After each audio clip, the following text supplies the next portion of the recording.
क्या चाची कह रहे थे कि आप वापस नहीं आओगी, लेकिन मुझे पूरा भरोसा था कि आप वापस आओगी और आप वापस आ गए। मुझे सब याद है चाची, आपकी बातें, आपका प्यार, आपकी सीख, खूब पढ़ाई करना और थोड़ी मस्ती करना, परिवार को साथ रखना और गलत से दूर रहना, और जो भी आपने कहा था ना वो सब मैंने किया। आप हमसे नफरत कीजिए, मगर तो रेवा को तो आप प्यार दिखा सकती हैं ना। प्लीज भाभी, रेवा ने तो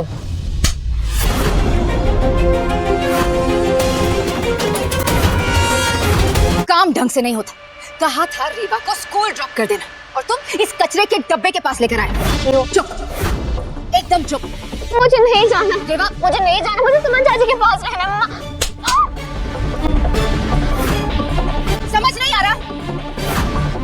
चलो हाँ, मुझे सुमन इंदौरी के आने वाले एपिसोड में एक अलग ही ट्विस्ट देखने को मिलेगा। यहाँ भाई तीर्थ आ जाता है सुमन के घर और ऋषि से मिलता है। अब ऋषि से पूछताछ करता है कि ये बताओ तुम्हारे पापा का नाम क्या है, तुम्हारी फैमिली में कौन कौन है। यहाँ भाई तीर्थ को लग रहा है कि मैं ऋषि से सारी पूछताछ करूंगा और ये पता लगाऊंगा कि 5 सालों में सुमन कहाँ थी, इतना पैसा कहाँ से आया, इतना स्टेटस और सारी चीजें कहाँ से आई। लेकिन यहाँ पर भाई ऋषि कुछ नहीं बताता है।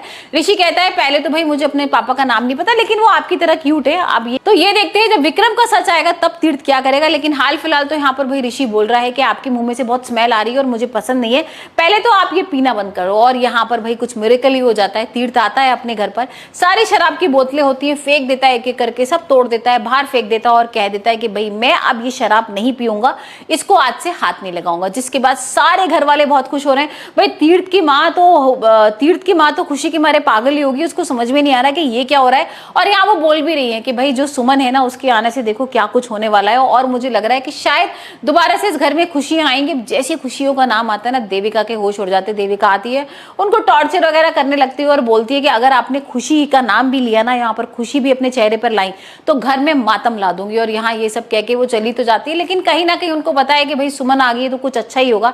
वही हम देख रहे हैं कि यहाँ पर कुश्ती का मैच होने वाला है। सुमन को ये समझ में आ गया कि भाई तीर्थ की जो पार्टी है ना, वो कुश्ती का मैच कराती है, जीत जाती है हर बार।